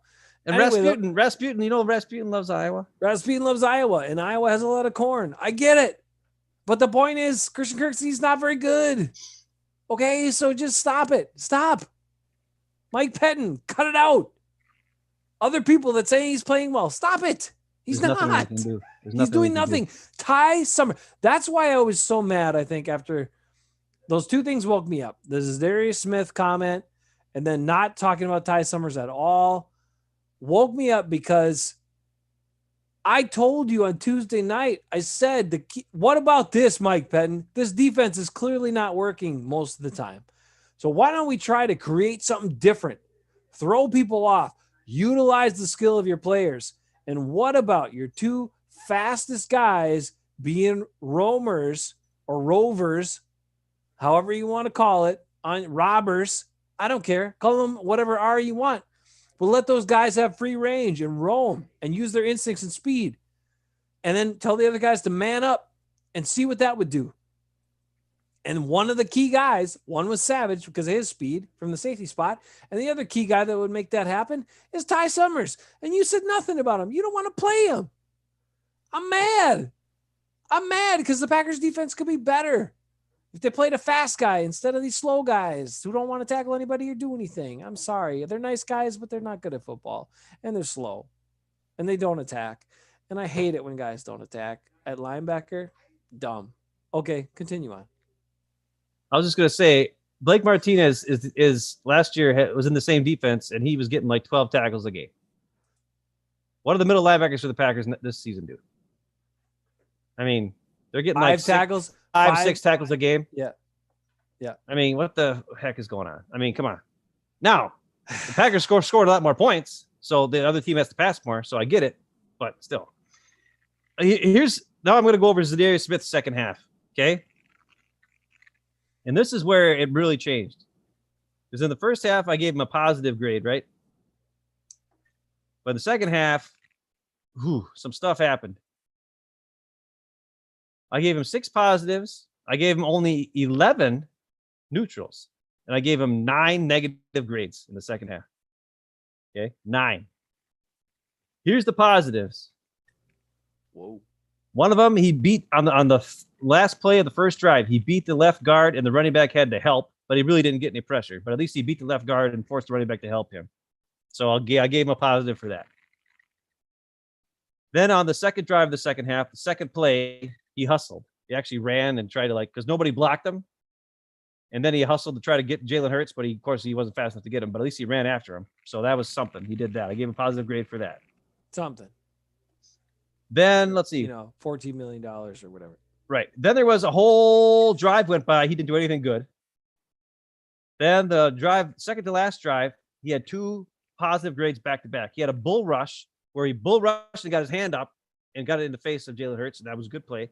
And then the very next play, he got a sack. He got the sack where he, now that was kind of a team sack, and he was the guy there that got the benefit of it. But he was working hard on that play. So I gave him some credit for that. Okay. Then on the last series, he had 2 positive plays. Okay. He got doubled on the very first play, but he still got pressure, even though he got double teamed. So he did good on that. And then the third play of that drive, he beat the left tackle on speed rush. Okay. So that was his positive grades. But here's his negatives. Right before that play, he tried to bull rush the left tackle, and the left tackle kicked his butt. Like he tried bull rushing, the left tackle was like, nah. Like didn't even move. It looked sad. So then the next play, Z did the speed rush around him and it worked, right? Okay, so that's one negative.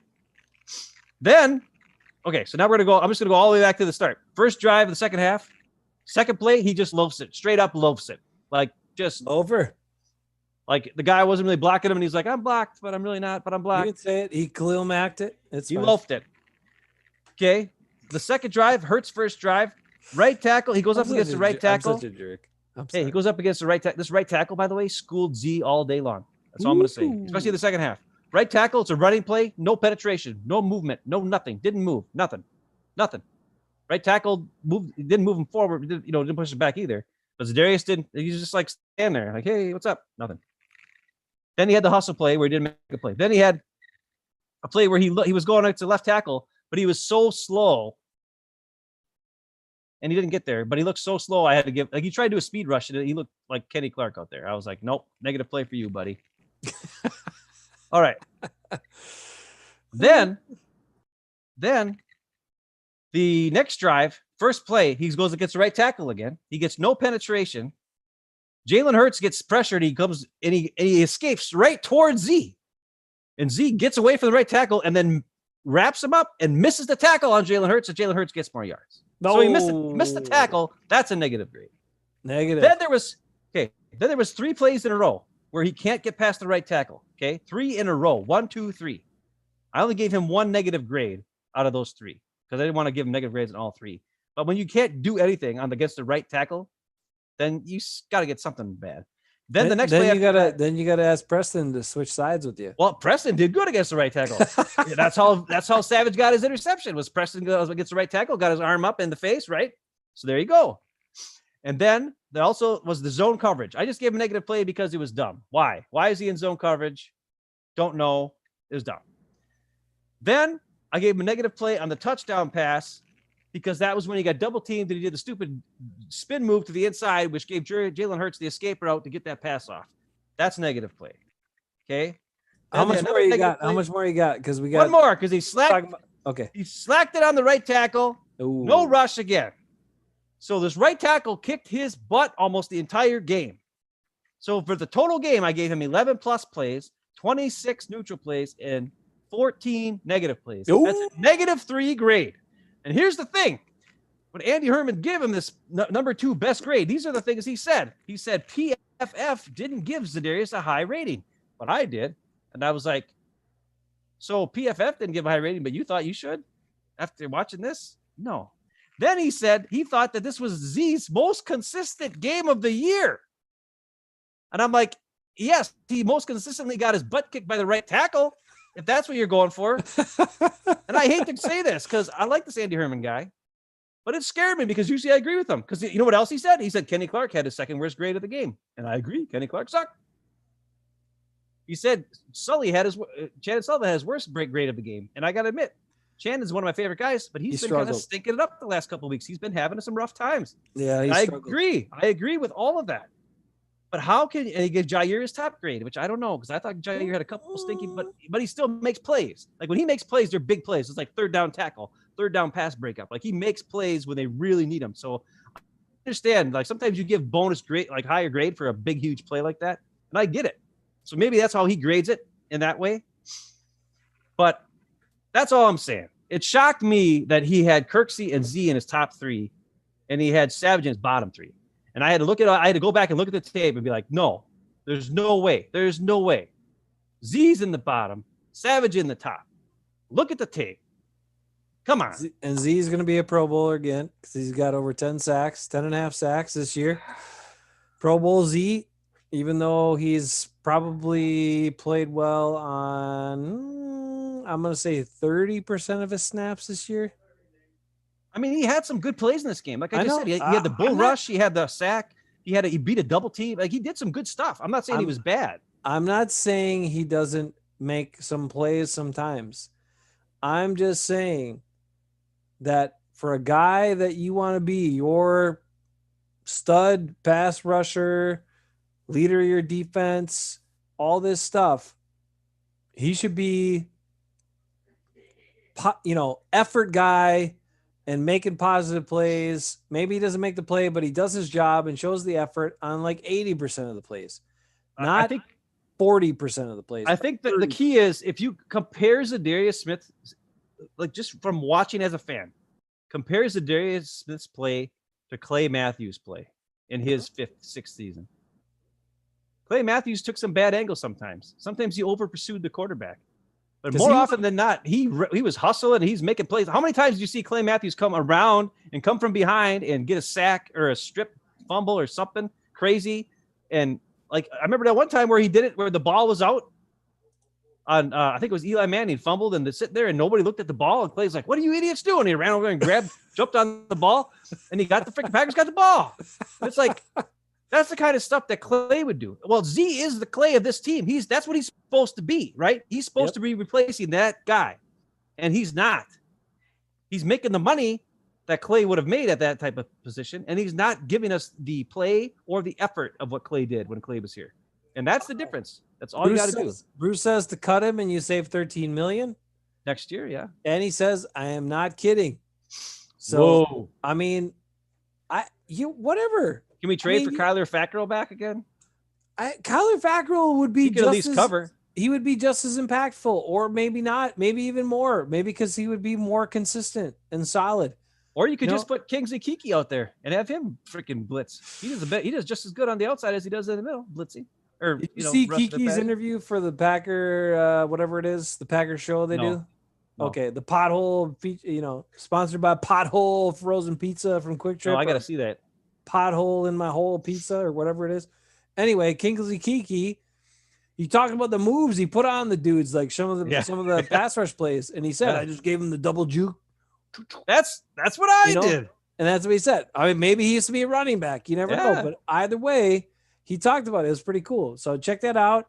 They got his segment separated out. You also can watch the whole thing. What is it? Total Packers, something like that. Oh, yeah. The Matt LaFleur show. Yeah. Not nearly as good of a name as Hafeman Brothers Talking Packers or anything like that. Actually, our name is terrible because nobody can find it. Because it's Hafeman Brothers Talking before you finally get the Packers. But so anybody that types Packers in the thing is never good. That's why I don't know how anybody who even watches the show. There's not related 1,000 people doing thank you, Lee and Bernard and all these people that have found us. I don't know how you have, but thank you for finding us because we have the stupidest name ever. Hafeman Brothers Talking Packers. Really? You talked like about 5 words before Packers in our title. Come on. All right. Hold on. We got to change it to Packer Talk with the Hafeman Brothers. You talked about that. You talked about that. And I told you there's like 1,000 Packer podcasts out there in the world of shows talking about the Packers. Okay. There's 1,000 people doing it now.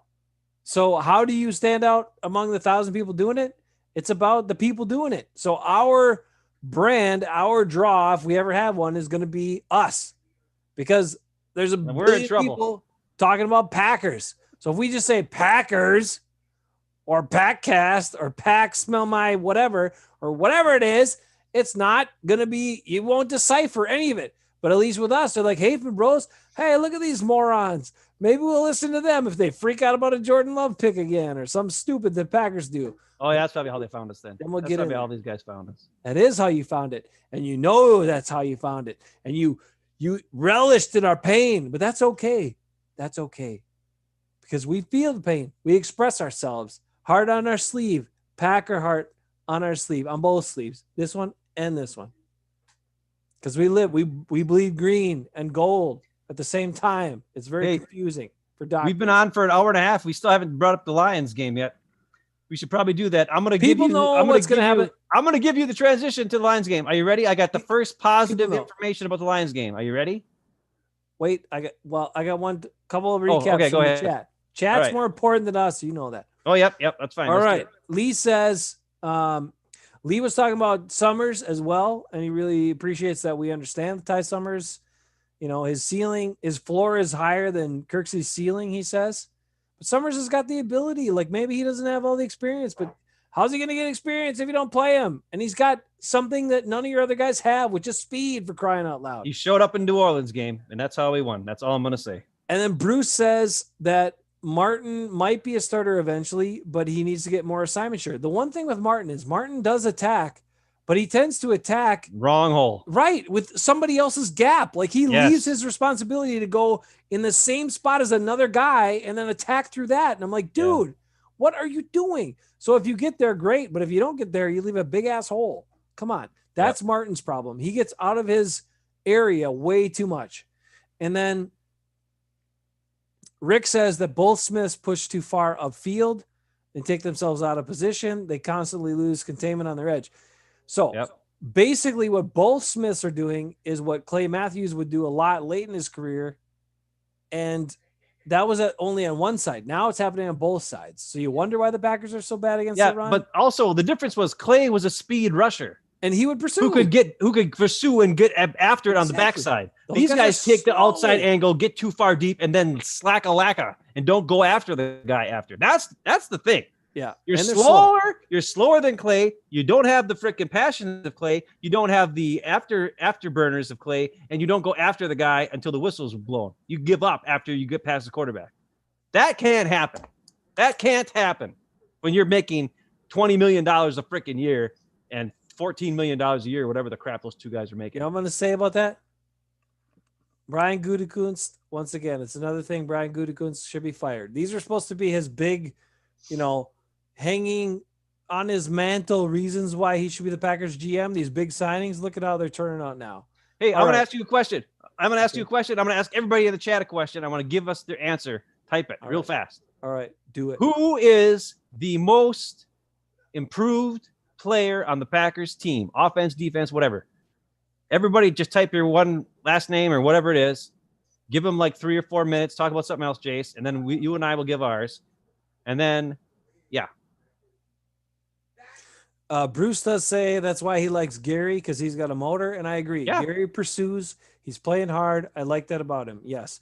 While we give people a chance to throw that in the chat, I'm gonna pull up a couple things from Balaz because I haven't gotten to his stuff enough, and I want to just get this in here real quick. So, All right. let's pull up a couple things from Balaz. He threw a couple comments in there. Okay, one of his things was he asked about Tavon Austin. He's worried because now I think Irvin's injured again or something. I'm going to show the injury report in a minute.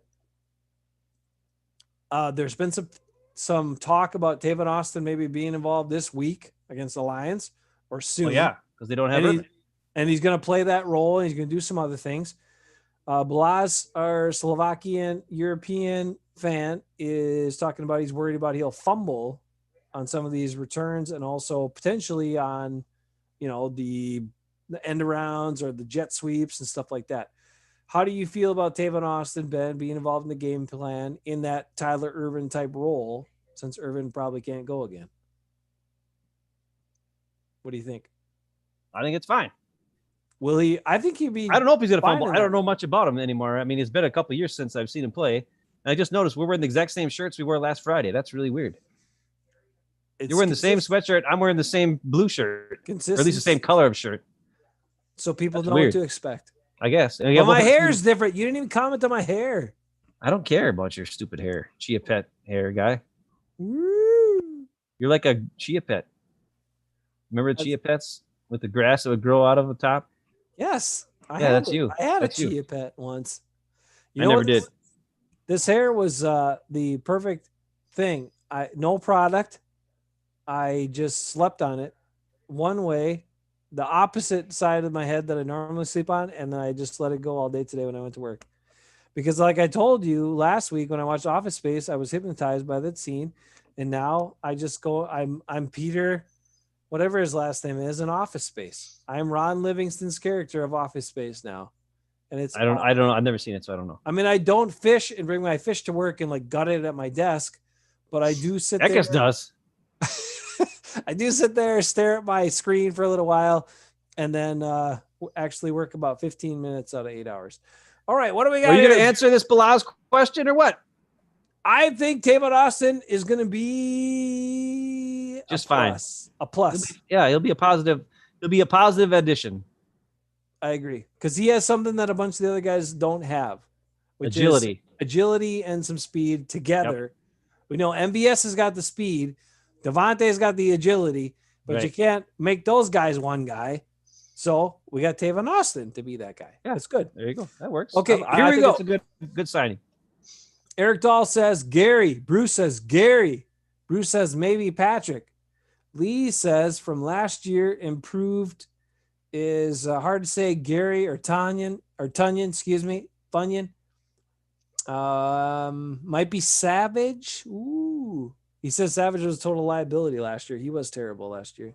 He was good in the first like 4 weeks, and then something happened where he sucked. After he got hurt, then he came back, then he stunk. Nah, that was after LaFleur made the mandate on no more big plays. And then they said Savage play 30 yards back every play because that's what we got to do. Yeah. Well, that whole George Kittle touchdown play against the 49ers ruined him for the rest of the year after that. He was so scared of George Kittle that, yeah. Okay, here's what I'm going to say. Okay. What do you say? Now, I like some of the names people are bringing up. The thing I would say about Robert Tunyon is he was injured last year. But that's right. But even before last year, he was really good. He just never got a chance. He never got a chance. That's why I brought it up, because Andy Herman answered that question today, and he said Robert Tunyon was his most improved player. That's dumb. And I was like, no, he's not the most improved player. He's not. He's not the most improved player. He's finally got the chance because Jimmy Graham isn't there taking up all the gosh dang plays. Exactly. Tunyon always had the talent, and now he's finally getting to play. That's the difference. And as far as Lucas Patrick, it was the same sort of thing. Like when he played, he was good.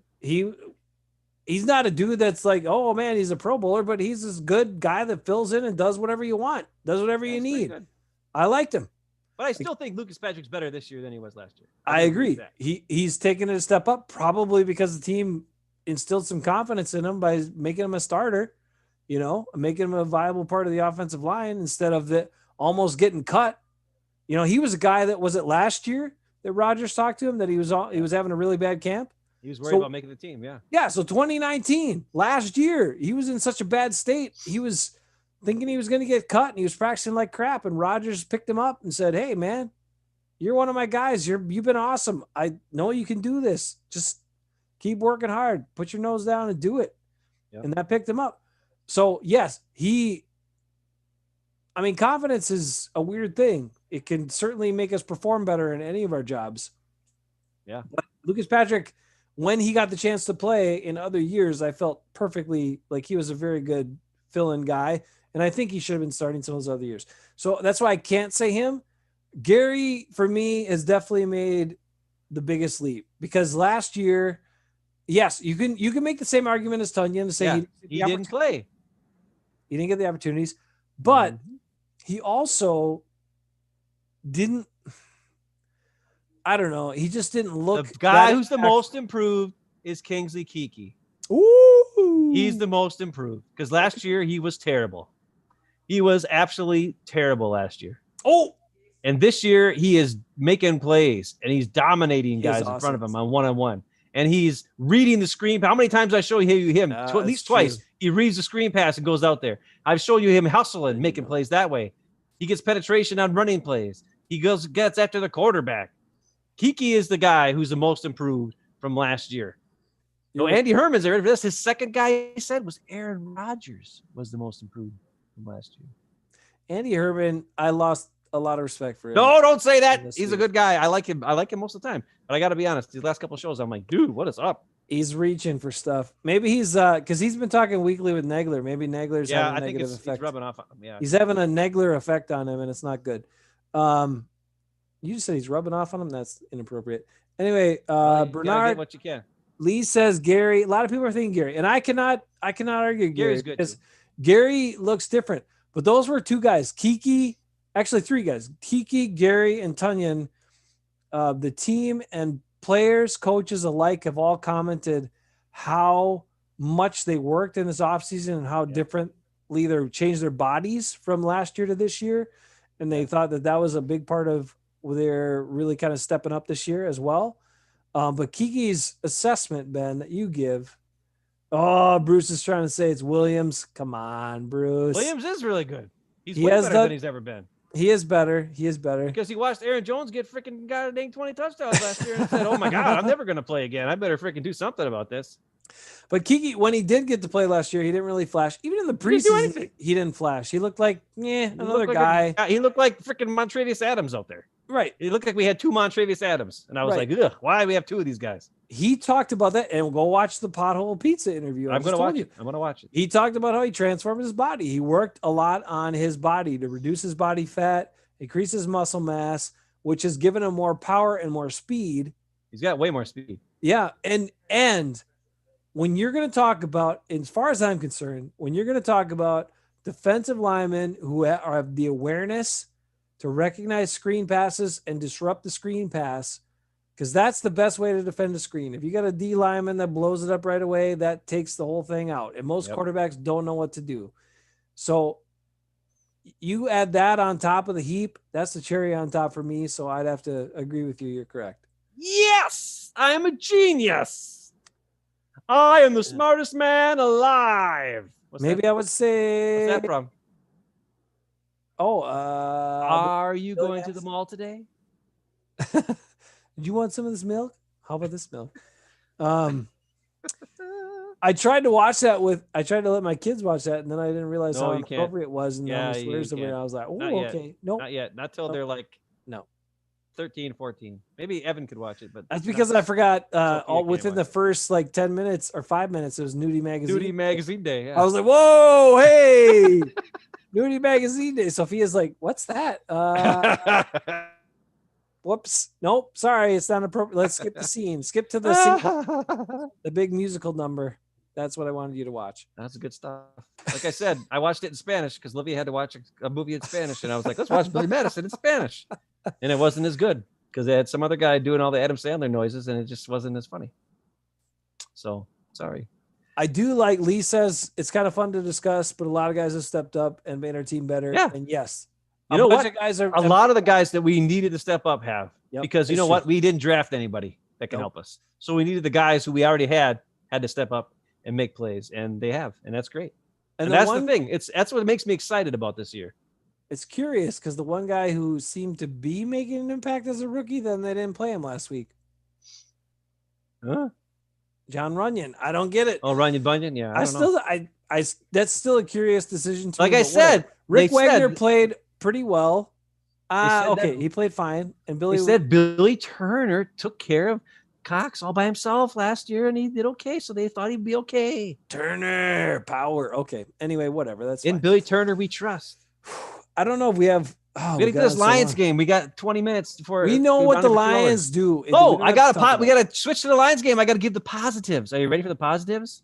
Packers Lions game is on the 3:25 time slot on Fox. I get to watch it on my free phone football. Yes, it's going to be, and it probably won't be Joe Buck because it's not because I just watched Thursday night. Yes, and Joe Buck and Aikman are going to be doing the Vikings against Tampa Bay. Mm-hmm. So not only do we get a Packer game in the primetime spot at 3:25, we don't have to listen to stupid Buck and Aikman. That's what's so great about it. We get Chris Myers and Greg Jennings. And on a positive note for Joe Buck, this is something that I never thought I would hear.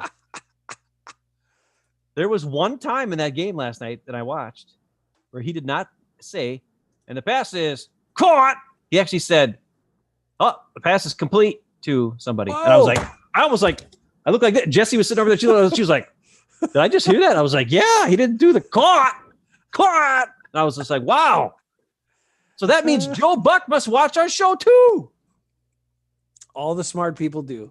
Just remember that. All you people that actually check the show out, all the smart people know where to go. It's the Hafeman Bros talking a lot about something like the Packers. That's going to be the new title. We put Packers as far down the line as we can just to be different. Just kidding. No, we'll work on it. We're going to flip it around. Packer Talk with Hafeman Bros and some other people who are smarter than them. That'll be next. Maybe next time we have a guest again. Maybe not. Okay. Hey, couple things to jump at you. I got some stats. Lions are 31st against the pass.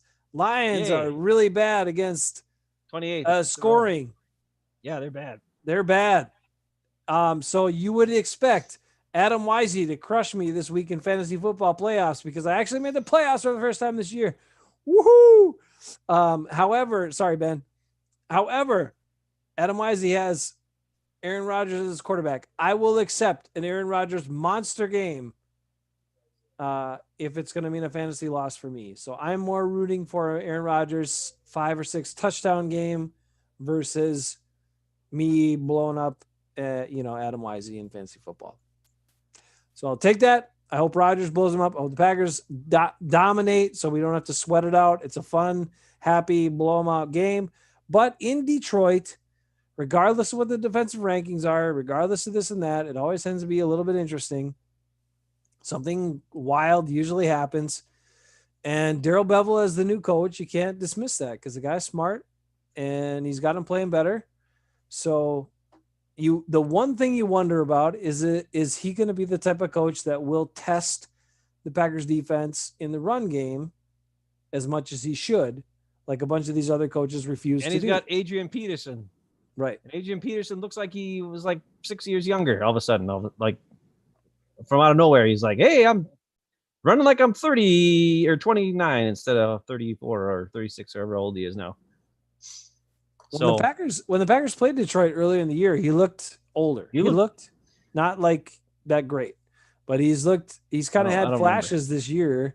Well, he just kind of looked not that fast. He looked a little slower. He looked a little less physical, which you'd expect at his age and the amount of football he's played.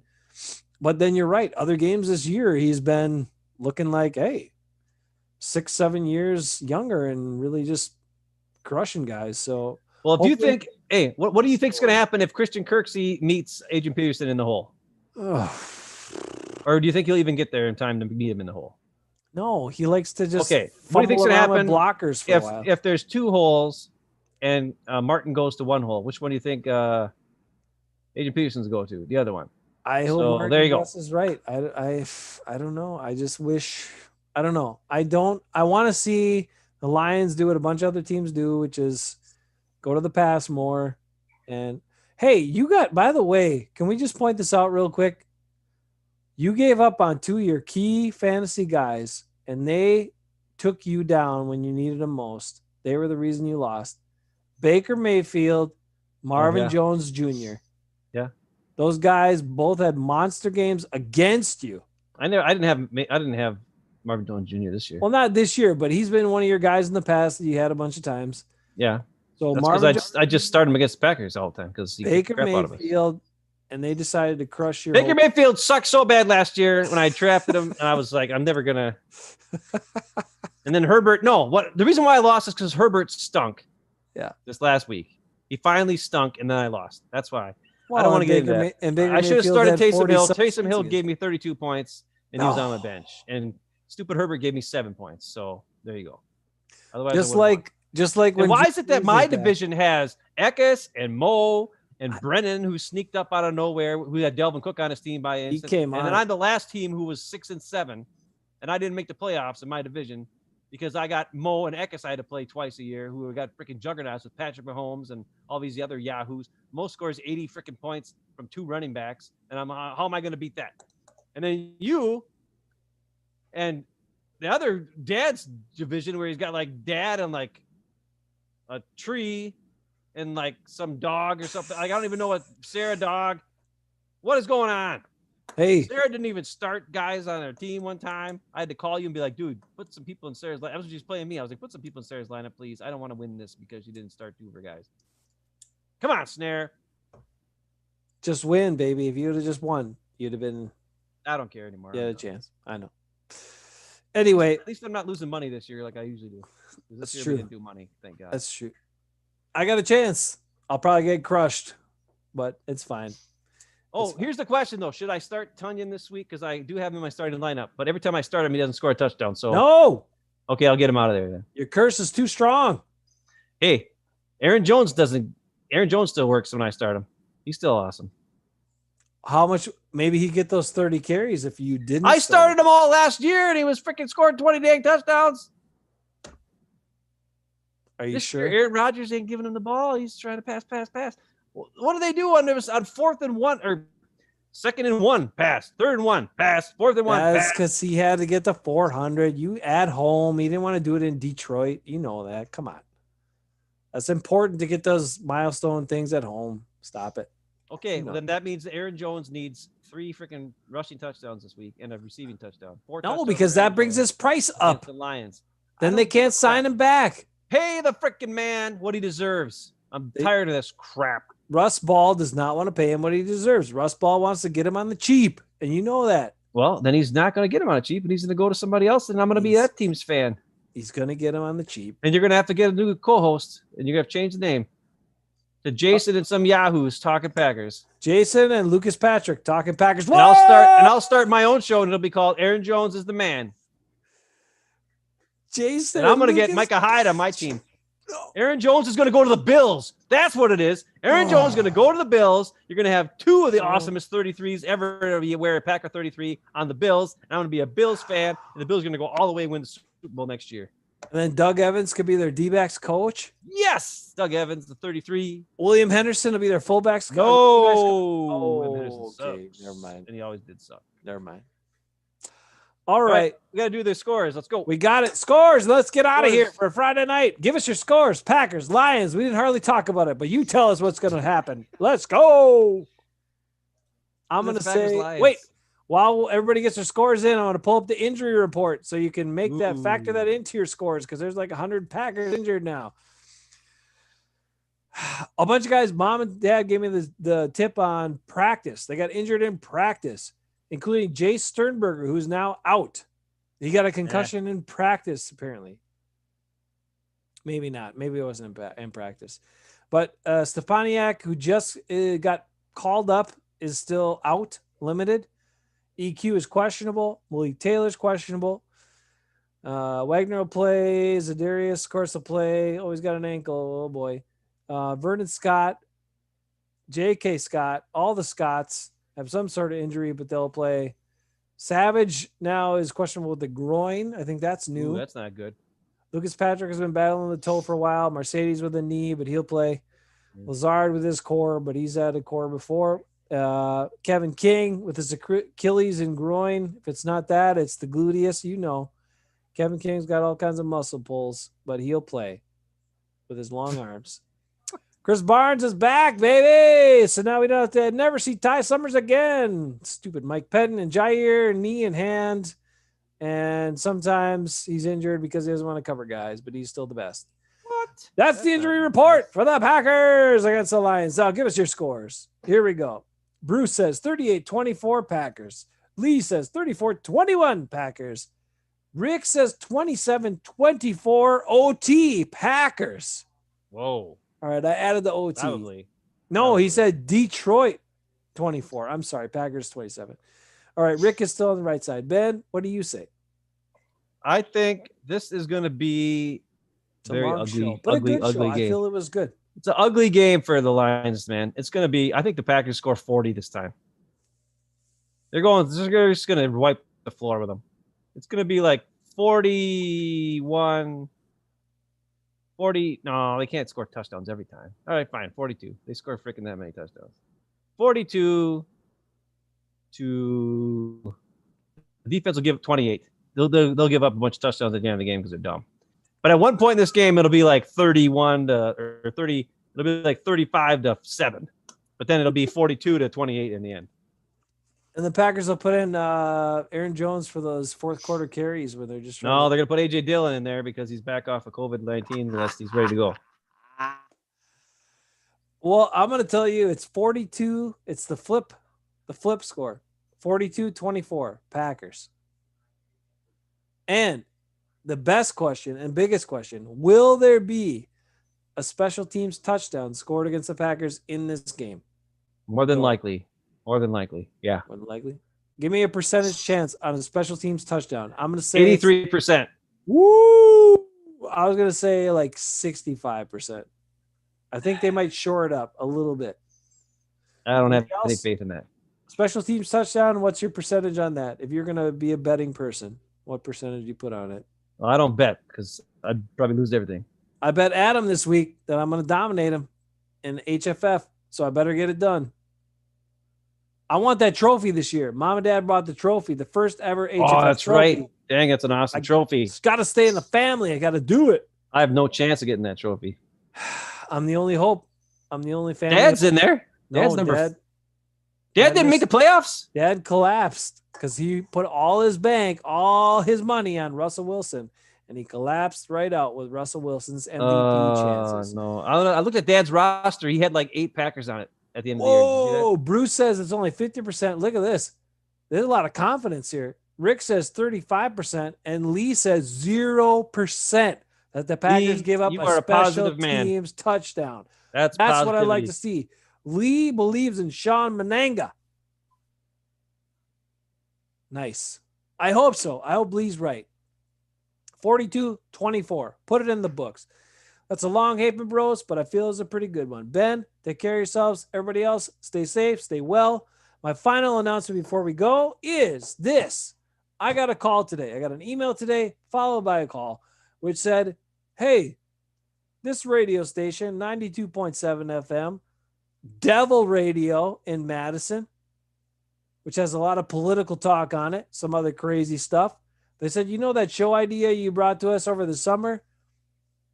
We want to, even though you don't have any money that you're bringing to us and we don't have any sponsors lined up yet, let's do it. So January 2nd, we are launching a new radio show, 11 a.m. on Saturdays. This is your host for a local business, local nonprofit focused radio program out of Madison, Wisconsin. 92.7 FM. It's official. I don't think I get paid until we get some sponsors, but maybe one day. Maybe one day I'll get some money from it, baby. Hey, but it could be fun. You don't have to It'll get be paid. fun.